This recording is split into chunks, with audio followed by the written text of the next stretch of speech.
সিনেমার শুরুতে আমরা 1880 সালের একটি সুন্দর সকাল দেখতে পাই, কিন্তু এই চমৎকার সকালের পেছনে লুকিয়ে ছিল এক গভীর অন্ধকার।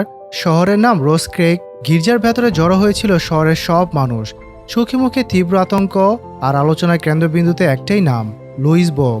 এত মস্ত বড় মাফিয়া, অগাধ টাকার ক্ষমতার অন্ধ অহংকার তার।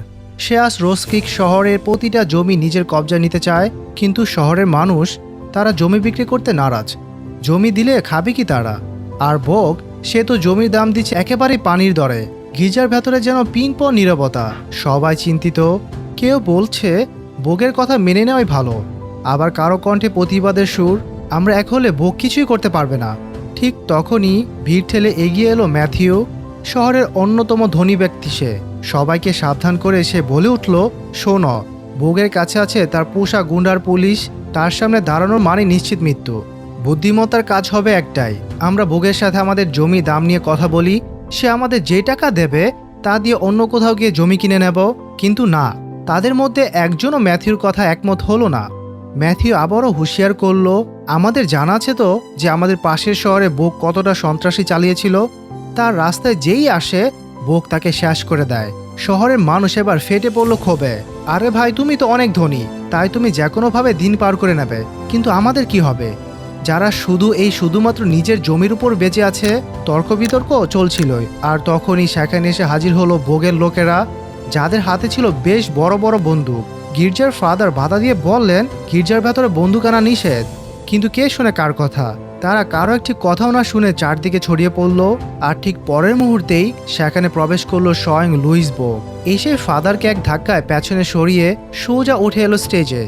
ভোগ ঘোষণা করলো, আমার প্রথম এবং শেষ অফার হলো তোমাদের সবার জমি 1 একরের বদলে $750 দেব। এই কথা শুনে সেখানকার সবাই বেশ চিন্তিত হয়ে পড়ে, কারণ $750 অনেক কম ছিল।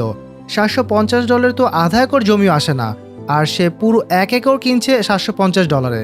ভোগ তখন আরো বলে, বেশি চিন্তা করার কোনো কারণ নেই, তবু আমি এমনিতেই দখল করে নেব। যদি তোমরা আমার সাথে লড়তে আসো তবে আমি তোমাদের প্রাণে মেরে ফেলবো। তাই ওপরওয়ালা তোমাদের সবাইকে বুদ্ধি দিয়েছেন, বুদ্ধি কাজে লাগাও এবং আমার রাস্তা থেকে সরে দাঁড়াও। আমি এখানে কয়লার ফ্যাক্টরি বানাতে চাই। এইটুকু বলেই বোক তার গুন্ডাদের ইশারা করলো, আর যার ফলে তারা সবাই গির্জার ভেতরে ফায়ারিং শুরু করে দেয়।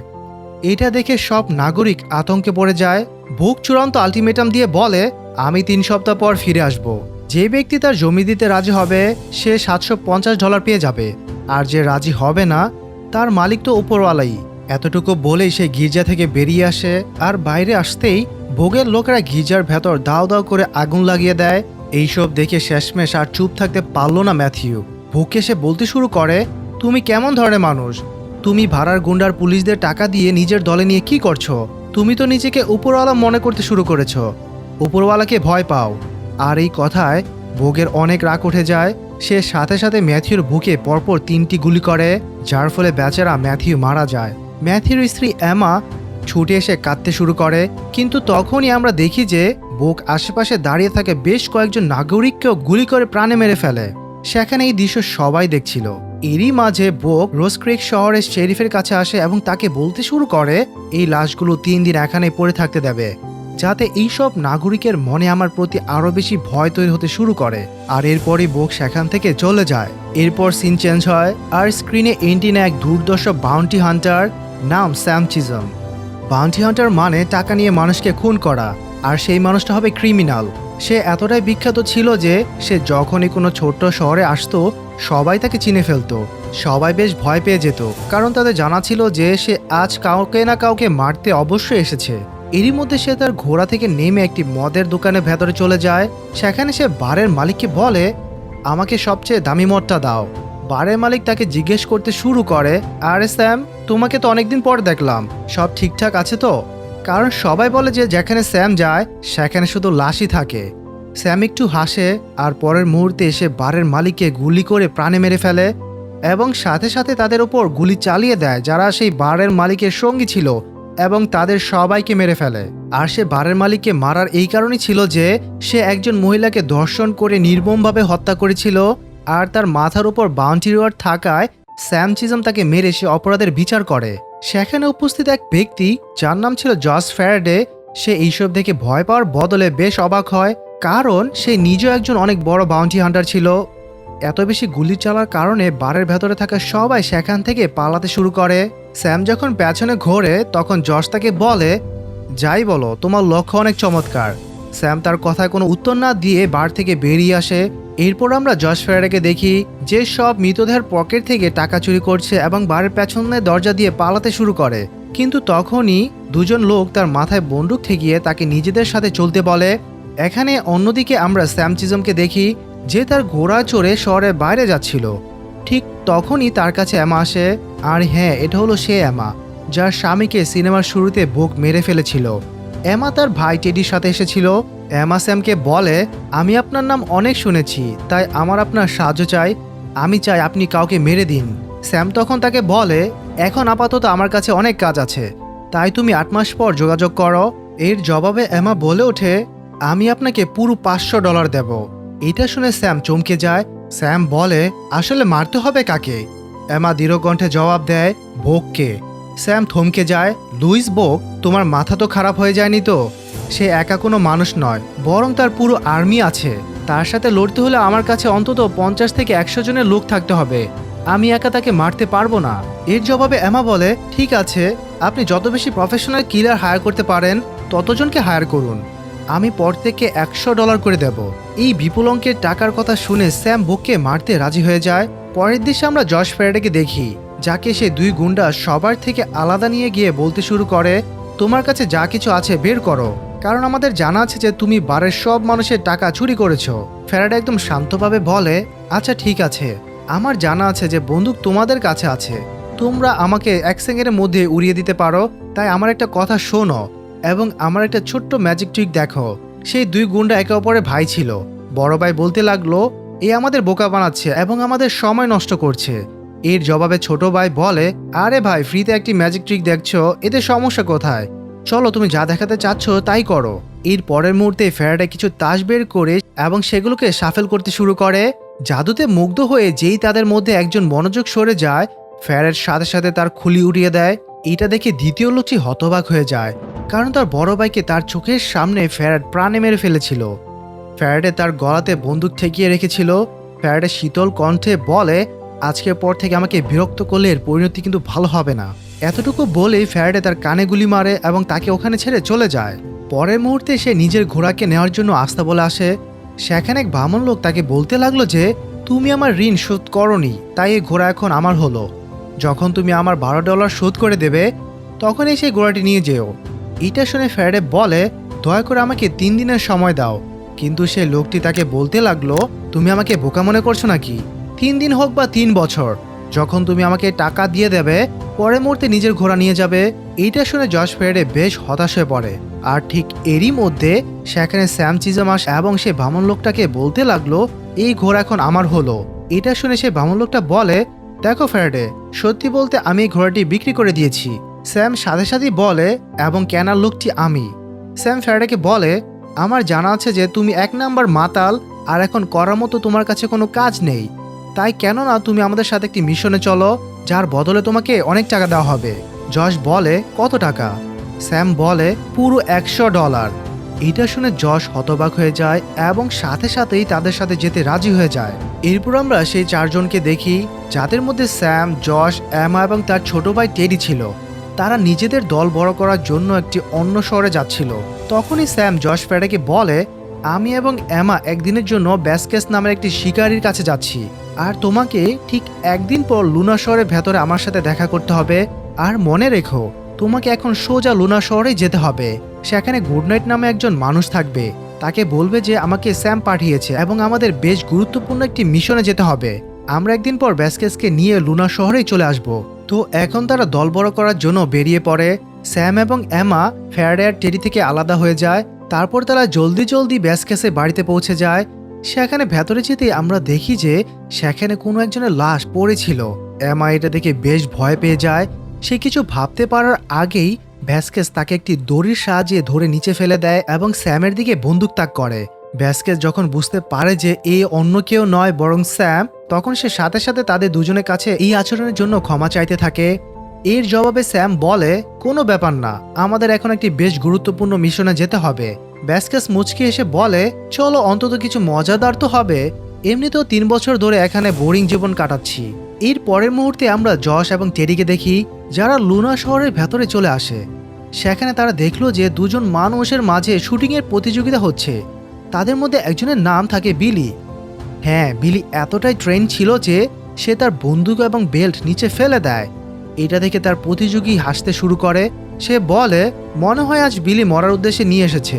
কিন্তু প্রতিযোগিতা শুরু হতেই বিলির সাথে সাথে তার চুলের ভেতর থেকে একটি ধারালো চাকু তার প্রতিযোগীর বুকে ছুঁড়ে মারে, যার ফলে সে সেখানেই মারা যায়। তখনই আমরা এক লোককে দেখি যে বিলির জন্য সেখানে উপস্থিত সব লোকের কাছ থেকে টাকা সংগ্রহ করছিল। তখনই এক লোক বলে, আমার মজা লাগেনি, তাই আমি তোমাকে $1 দেব না। তখনই তার সাথে দাঁড়িয়ে থাকা লোকটি ফিসফিস করে বলতে লাগে, আরে তুমি কি চিনো না এই হলো গুড নাইট? এর জবাবে সাথে সাথেই সে $1 বের করে গুড নাইট রবিনকে দিয়ে দেয়। সে কাঁপতে কাঁপতে বলে, গুড নাইট স্যার, আমাকে ক্ষমা করে দেবেন, আমার জানা ছিল না যে এটা আপনি। তো এই সব কিছু জশ, ফ্রেড এবং টেডি দেখছিল দূর থেকে। তখনই তারা গুড নাইটকে বলে, আমাদের স্যামচিজম পাঠিয়েছে। এটা শুনে গুড নাইট অবাক হয়ে যায়। গুড নাইট তাদের দুজনকে একটি বারের ভেতর ডেকে পাঠায় এবং জিজ্ঞেস করতে শুরু করে যে, আচ্ছা স্যাম তোমাদের কোথায় পেল? জশ বলে, অনেক লম্বা গল্প, তবে আপাতত আমরা একটি মিশনে বের হচ্ছি, আর বাকি মিশন সম্পর্কে তোমাকে স্যাম নিজেই জানাবে। এই কথা বলে সে ফ্রেডের সাথে যেতে রাজি হয়ে যায়। সে বলে, আমার সাথে বিলিও যাবে। টেরি বলে, এটা তো অনেক ভালো কথা, যত বেশি লোক হবে আমাদের মিশন ততটাই সফল হবে। এর পরের মুহূর্তে আমরা সবাইকে দেখি যারা এখন স্যামের কাছে চলে এসেছিল। স্যাম গুডনাইটকে জড়িয়ে ধরে বলে, তোমাকে অনেকদিন পর দেখলাম বন্ধু। গুডনাইট বলে, হ্যাঁ আমিও, বলো মিশন কি? তারপর স্যাম তাকে মিশন সম্পর্কে বলতে শুরু করে। তারা সবাই একত্রিত হয়ে তাদের মিশনে বেরিয়ে পড়ে। চলতে চলতে তাদের রাত হয়ে যায়, তাই তারা পাহাড়ের মধ্যে রাত কাটানোর সিদ্ধান্ত নেয়।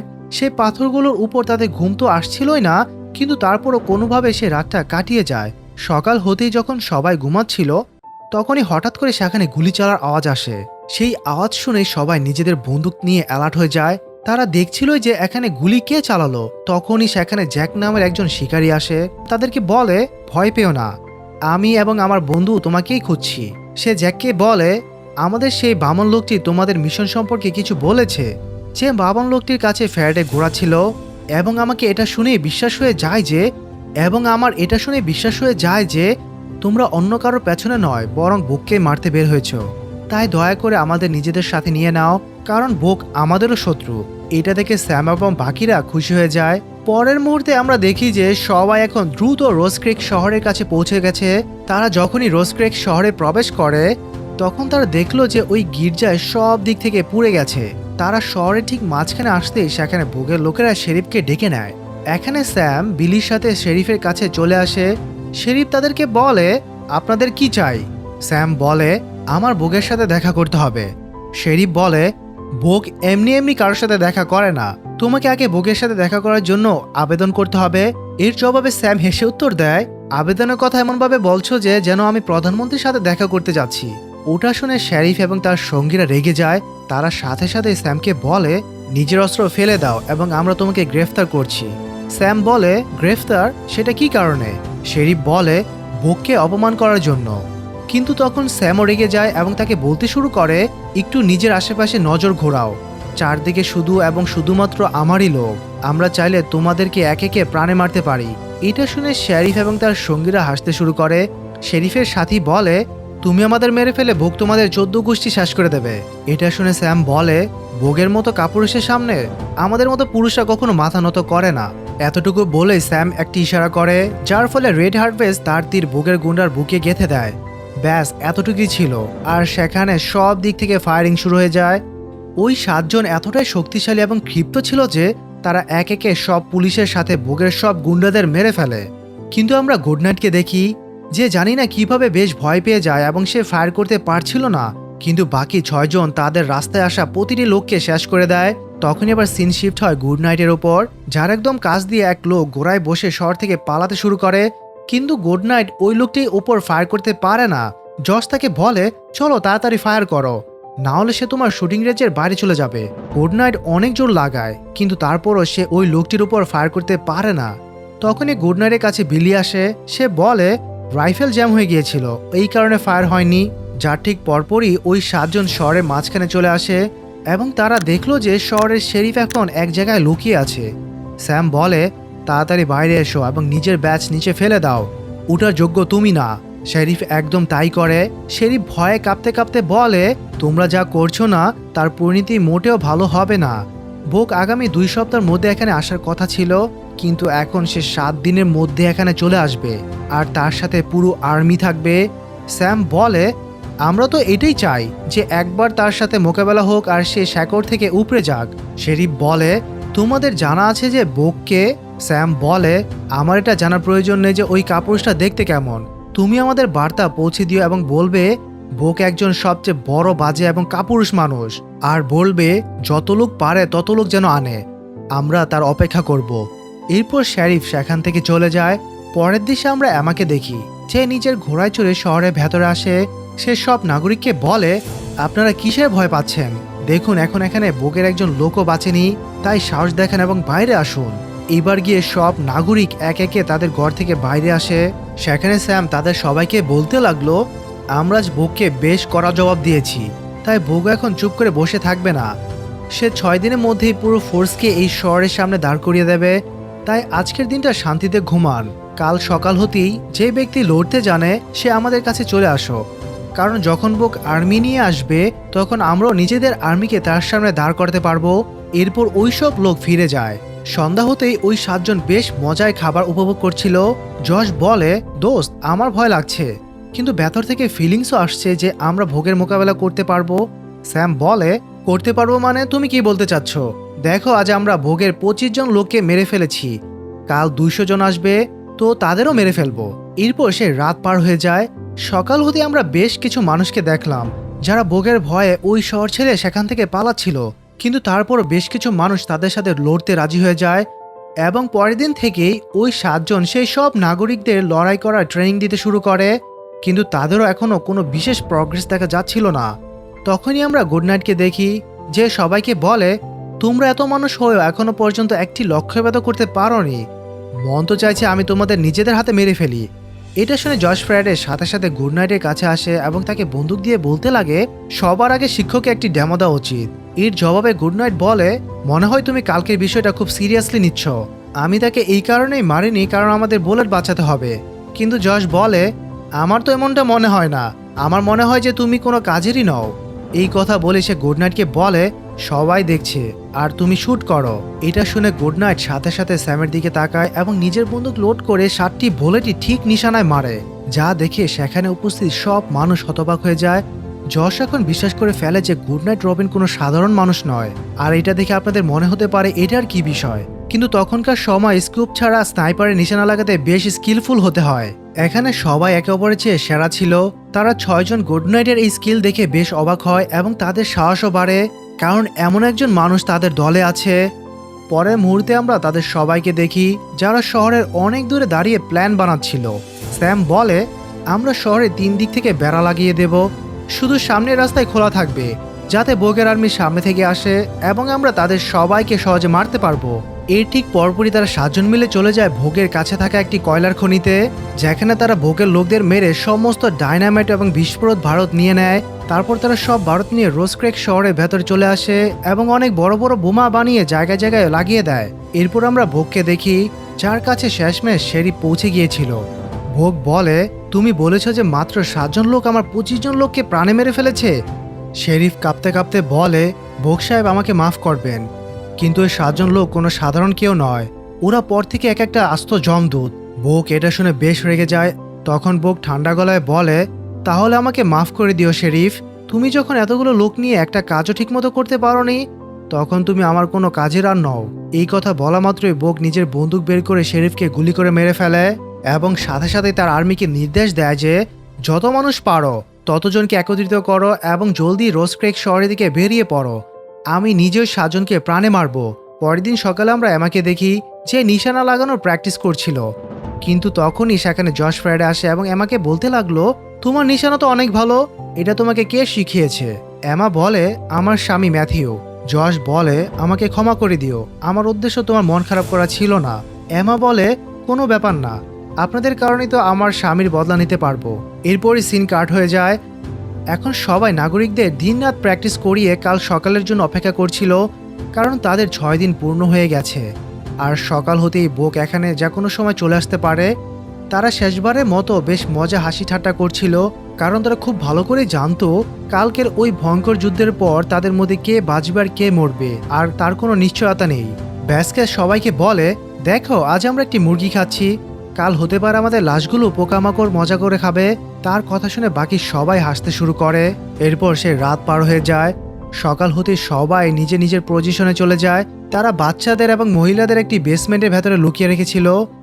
পরের মুহূর্তে তারা দেখলো যে বোক তার পুরো আর্মি নিয়ে শহরের সামনেই দাঁড়িয়ে আছে। এখানে শহরের ভেতরে স্যাম তার ঘোড়ায় বসে বোগের দিকে তাকাচ্ছিল। তখনই বোক তার আর্মিকে রোজ ক্রিক শহরে অ্যাটাক করার কথা বলে দেয়। সবাই বোগের আর্মির উপর অ্যাটাক করার জন্য একদম প্রস্তুত ছিল। তখন বোগের আর্মিরা যেই শহরের কাছাকাছি পৌঁছালো, তখনই জ্যাক এবং বিলি তাদের উপর অনেক বড় বোমা ব্লাস্ট করে দেয়, যার ফলে ভোগের প্রায় অর্ধেক আর্মি ওখানেই মারা যায়। এটা দেখে ভোগ এবং তার সব আর্মি লোকজন বেশ অবাক হয়ে যায়। তাদের জানা হয়ে গিয়েছিল যে রোজ ক্রিক শহরের লোকেরা এখন পুরো প্রস্তুতির সাথে এসেছে। তারা একে একে ভোগের সোলজারদের নিজেদের শিকার বানাতে চলে যায় এবং সবাই যতজন পারছিল ততজনকে মারছিল। এখানে শহরের ভেতরেই স্যাম, ভ্যাসকেজ, বিলি, গুড নাইট, ফ্যারাডে এবং রেড হার্ভেস্ট বেশ সাহসিকতার সাথে সবাইকে মারা শুরু করে দেয়। তারা কিছু মিনিটের মধ্যে ভোগের 70% আর্মিকে শেষ করে দেয়। কিন্তু এবার এখানে ভোগ চালালো সবচেয়ে গুরুত্বপূর্ণ চাল।